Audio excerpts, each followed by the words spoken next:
አካባቢ እንግዲህ እነ ሩታ ወደ ፖሊስ ጣቢያ እንዳቀኑ አንድ መረጃ ደርሶኛል። ስለሱ ጉዳይ በስፋት በዚህ ቪዲዮ ታገኛላችሁ። እሱ ብቻ አይደለም፣ አብርሃም ያለበት ቦታ እንደታወቀም ጭምር በዛሬ ዕለት አንድ መረጃም እየወጣ ይገኛል። ስለሱ ጉዳይም እናነሳለን። እጅግ በጣም በሚያስገርም ሁኔታ እንግዲህ የቡዜ ሴራና ያው የሄርሜላ ሴራም ጭምር በዛሬ ዕለት እንግዲህ እነግራችኋለሁ። አዳዲስ ነገሮች አሉ። እንግዲህ ለዚህ ቻናል አዲስ ከሆናችሁ ከወዲሁ ሰብስክራይብ ማድረግ እንዳይረሳ። አዲስ ካልሆናችሁ እንደተለመደው ቪዲዮችን ላይክ አድርጉ፣ ሀሳብ አስተያየታችሁን ኮሜንት ስራ አስቀምጡልን። ወደ ጉዳያችን እንግዲህ በትላንትናው ዕለት እጅግ በጣም በሚያስገርም ሁኔታ ያው አብርሃም እንደጠፋ ሰምተን ነበረ። ከዛ በፊት ነው እንግዲህ ይሄ ሁሉ ነገር የተከሰተው። በተለይ እንግዲህ አብርሃም መጥፋቱ ምክንያት የሆኑት ደግሞ የአብርሃም ጓደኞች እንደሆኑ በደንብ እናስታውሳለን። እንግዲህ እነሱ ጓደኞቹ በተለይ የአብርሃም ጓደኞች የተባሉ ሰዎች እንግዲህ ያው ሄርሜላ ጋር አብሮ እየሰሩ እንደነበረ እና ገንዘብም እንደተከፈላቸውም ጭምር እንግዲህ አንዳንድ መረጃዎች ሲወጡ ነበረ። በዚህ ጉዳይ ላይ ባይዚ ማጣራት ሞክሬ ነበረና 101% እርግጠኛ ሁኝ የምነግራችሁ ገንዘብ ተከፍሏቸው ብዙ ነገሮችንም ለማቀድና ብዙ ነገሮችንም አቅዶ እየተንቀሳቀሱ እንደሆነ ጭምር ሰምቻለሁ።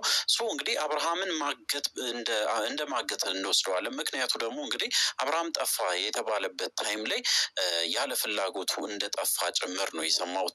እንግዲህ አብርሃም በዛም በዚህም ወደዚህ የምንወስደው ነገር አይደለም። ዞሮ ዞሮ ታግቷል ወይም ደግሞ የሆነ ቦታ ላይ ታስሮ ተቀምጧል ማለት ነው።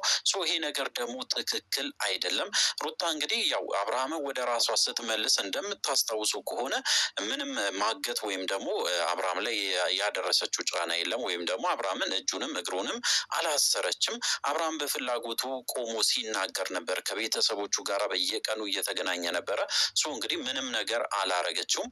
ነገር ግን ሄርሜላ በሚገርም ሁኔታ አብርሃምን ወደ ራሷ ስትመልስ ወይም ደግሞ ወደ ራሷ ለመመለስ ስትሞክር እንግዲህ አብርሃምን ከዚህ ቦታ ይዞ መጥፋት ወይም ደግሞ አብርሃምን አግቶ ያው እንግዲህ ደብቆ ማቆየት የሚለው ነገር ላይ በደንብ ስትሰራ ነበር ማለት ነው። እንግዲህ ይሄ ነገር አዲስ አይደለም። ከዚህ በፊትም ነግሬያቸዋለሁ። በደንብ አድርጎ እያቀነባበሩ እንደሆነ ይሄንን ሴራም በደንብ ስነግራችሁ ነበረ። እንግዲህ ከብዙ ጋራ በጣም ብዙ ነገሮችን ተነጋግራ ነበረ። በተለይ እንግዲህ ሄርሜላ ዴይሊ ማለት ይቻላል ቀን በቀን እየተገናኙ ያለውን ነገር ሲወያዩበት ነበረ። ይህ ሴራ እንግዲህ እንዴት ተጠነሰሰ ብላችሁ ከጠየቃችሁኝ ከመጀመሪያው ጀምሮ እናነሳለን። የመጀመሪያው እንግዲህ ማወቅ ያለባችሁ ያው ብዙ በተደጋጋሚ ሄርሜላ ቤት ትመላለስ ነበረ።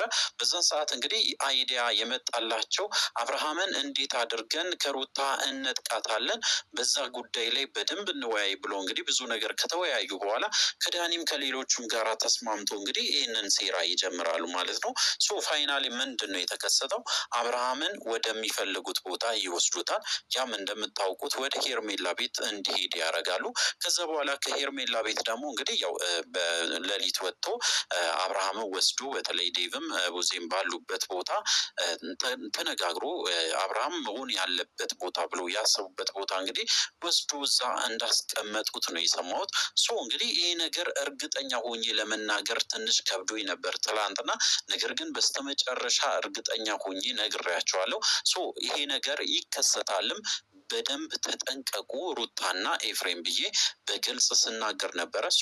አብርሃም ላይ ምንድን ነው ያሰቡትስ? ቀጣይ ምን ለማድረግ ሞከሩ? ወይም ደግሞ ምንድን ነው የተከሰተ? በደንብ ሳጣራ ነበር። በተለይ በዛሬ ዕለት እውነት ለመናገር እንግዲህ አብርሃምን ያው ብዙ ነገሮችን ሊያደርጉት እንደሚችሉም ጭምር ስናገር ነበረ። ነገር ግን በዛሬ ዕለት አንድ ደስ የሚል ነገር ሰምቻለሁ። በተለይ እንግዲህ ያው ጠዋት 2 ሰዓት አካባቢ ላይ ሩታና ኤፍሬም ተያይዞ ፖሊስ ጣቢያ ሄዶ እንደነበሩና አመልክቶም ጭምር እንደነበሩ፣ ባሏ እንደጠፋባት ኤፍሬም ደግሞ ወንድሙ እንደጠፋ በግልጽ ሲናገር ነበረ። እያንዳንዱ ማስረጃም ጭምር እያሳዩ እንደነበረ ለመረዳት ችያለሁ። እኔም ትላንትና ይህንን ነገር ማድረግ አለባችሁ፣ ወደ ህግ ቦታ መሄድ አለባችሁ ብዬ በውስጥም እንደዚሁም በላይቭ ላይም በደንብ ሳወራ ነበረ። እንግዲህ ፋይናሌ ሀሳባችን ተሳክቷል። እጅግ በጣም ደስ ይላል። ወደዛ መሄዳቸው አትሊስት እንግዲህ ህጋዊ መሆን አለበት። ይሄ ነገር አትሊስት ህግ ከያዘ እንግዲህ ሁሉም ነገሮች ይስተካከላሉ ብዬ አስባለሁ። እንግዲህ ምንድን ነው ቀጣይስ ሊከሰት የሚችለው ብላችሁ ከጠየቃችሁኝ እንግዲህ ህግ የያዘው ጉዳይ እስከሆነ ድረስ አብርሃምን ያገቱት ወይም ደግሞ አብርሃምን የደበቁ ሰዎች በህግ መጠየቅ አለባቸው። መገኘቱ ብቻ ሳይሆን እንግዲህ ያው እንደምታውቁት ከዚህ በፊት በጣም ብዙ ነገሮች ተከስቷል። ሩታም በዚህ ሁኔታ እንግዲህ ሁሌ እየተሳቀቀች ወይም ደግሞ ስለ አብርሃም እያሰበች እየተጨነቀች መኖር የለባትም። በዚህ ሁኔታ መኖር ስለሌለባት እንግዲህ አማራጭ እነዚህን ሰዎች ድጋሚ መክሰስ አለባት ብዬ ነው የማስበው። አብርሃም ከተገኘ በኋላ ግዴታ መክሰስ አለባቸው እነዚህ ሰዎች። ምክንያቱ ደግሞ ከልክ በላይ እያበዙ ነው። በብዙ ነገር እንግዲህ ሩታን ለመጉዳት ጥግ ድረስ እንደሚሄዱ እያሳዩ ስለሆነ ከዚህ በፊትም እንደምታስታውሱ ከሆነ እንግዲህ በብዙ መንገድ ሩታን ለማሳሰር ብዙ ነገሮችን ለማስደረግም ጭምር ሲሞክሩ ነበረ። ፋይናሊ እንግዲህ ይሄ ነገር ሊሳካላቸው አልቻለም። ነገር ግን አብርሃም አሁን ላይ አትሊስት እንግዲህ ጤነኛ ሆኖ ወይም ደግሞ ከጭንቀት ርቆ ሁሉም ነገሮች ወደ ራሱ ተመልሶ እንኳን ለተወሰነ ጊዜ ብቻውን ወይም ደግሞ ከሩታ ከልጁ ጋር እንዲያሳልፍ እድል አልሰጡትም። በተለይ ነው ብዙ እንግዲህ እንደ ወንድም ወይም ደግሞ እንደ ወንድማቸው አሳስቧቸው በተለይ አብርሃም ላይ እየደረሰ ያለው ነገር እንደዛ አሳስቧቸው ቢሄዱ ኖሮ በጣም ብዙ ነገሮችን ሊያስተካክሉ ይችሉ ነበረ። ነገር ግን በጭራሽ የአብርሃም ጤንነት እንደማያሳስባቸው በራሳቸው መንገድ መወሰን እንደሚፈልጉና በጭራሽ እንግዲህ አብርሃም ከሩታ ጋራ እንዲሆን የማይፈልጉ አይነት ሰዎች እንደሆኑ ሁላችን በግልጽ እንግዲህ አይተናል በትላንትናው ዕለት። እንግዲህ በተለይ ብዙ የተናገረችው አንድ ነገር አለ። ምንም እንኳን ቢሆን ጠላቴ የገዛ ጠላቴ እንኳን ቢሆን ከአብርሃም ጤነኛ እንዲሆንልኝ ከሱም ጋር እስማማለሁ ብላ በግልጽ ስትናገር ነበረ። ፍጹም ውሸት ነው።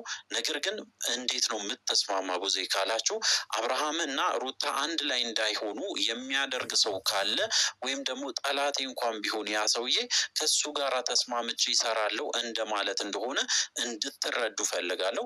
ምክንያቱ ደግሞ እንግዲህ በጣም ብዙ ነገሮችን አይቻለሁ። ምክንያቱም እንግዲህ ያው ሩታና አብርሃምን የሚያለያይ ነገሮችን ትፈልግ ነበረ። በዚህ አጋጣሚ ደግሞ እንግዲህ ያው ሄርሜላ ጋራ መቀራረብ እና ከዛ በኋላ እንደምንም እንግዲህ ሄርሜላ በተለይ ብዙን አምና ብዙ ነገሮችን እንድታደርግና ብዙም እንግዲህ ያንን ነገር ለማመቻቸት ከፍተኛ ጥረት ስታደርግ ነበረ። ኢቨን ገንዘብ ከፍሎ እንግዲህ እነዚህን ልጆች በተለይ አብርሃምን አታለው ቀጥታ ወደ ሄርሜላ ቤት እንደወሰዱ በደንብ እናስታውሳለን። እቅዳቸውን በሙሉ በተግባር እያሳዩ ይገኛሉ። ነገር ግን በዛሬ ዕለት እንግዲህ የወሰነችው ሩታ ትክክለኛ ውሳኔ ነው። ለህግ አሳውቃ እንደወጣች ብቻ ነው የደረሰኝ መረጃ የሚያሳየው። እንግዲህ ወደ ህግ ሄዳለች ከሆነ እጅግ በጣም ደስ የሚል ነገር ነው። ነገር ግን ካልሆነ አሁንም ቢሆን ወደ ህግ ቦታ መሄድ ይኖርብሻል ብዬ ነው የማስበው። እንግዲህ ወደ ህግ ቦታ ካልሄደች በፍጥነት እንድትሄድም ይሄ እንደ ቪዲዮም እንዲቀርብ ፈልጌ ነው። እንግዲህ ያው ነገ ላይ የሚከሰት ነገር አይታወቅም። በጣም ብዙ ነገሮች እየተከሰቱ ነው። ሰሞኑን በደንብ እናስታውሳለን። እሱ ብቻ አይደለም፣ ወደ ማታም እንግዲህ ያው አዳዲስ ነገሮች ሊከሰቱ ይችላሉ። አብርሃም ሊገኝ ይችላል፣ ፍንጭ ተገኝቷል የሚልም በጣም ብዙ ሰዎችም ሲናገሩ ነበረ። በተለይ እንግዲህ ኤፍሬም በጣም ደስ በሚል ሁኔታ አንድ ፍንጭ አግኝቶ ወደዛ እያቀና እንደሆነ እና ወደ ማታ አካባቢ በሚለቁት ቪዲዮ ላይ አብርሃም ሜቢ እንግዲህ ሊኖር ይችላል የሚለው ሀሳብም ጭምር በዛሬ ዕለት እንግዲህ ሰምቻለሁ። እንግዲህ በዚህም ሆኖ አብርሃም በዚህ ሁኔታ እጅግ በጣም ጤናው በሚያሳስብ ሁኔታ እንግዲህ በዚህ ደረጃ ጭንቀት ውስጥ ገብቶ ቤት ውስጥ ታስሮ ወይም ደግሞ ታግቶ መኖር የለበትም። በዚህ ደረጃ የሚያስቡ ሰዎች ካሉ ህጋዊ እርምጃ መወሰድ አለበት ብዬ ነው የማስበው። እንግዲህ ለህግ ካሳወቀች ድረስ ሁሉም ነገሮች በህግ ይፈታሉ። እንግዲህ ከዛ በኋላ በተለይ አብርሃም ከተገኘ በኋላ ወደ ትመለስና ነገሮች እስከሚስተካከሉ ወይም ደግሞ እነሱም በህግ እስከሚጠየቁ ድረስ ነገሮች ላይ በጣም ሲሪየስ ብትሆን በተለይ ሩታ በጣም መልካም ነው ብዬ የማስበው።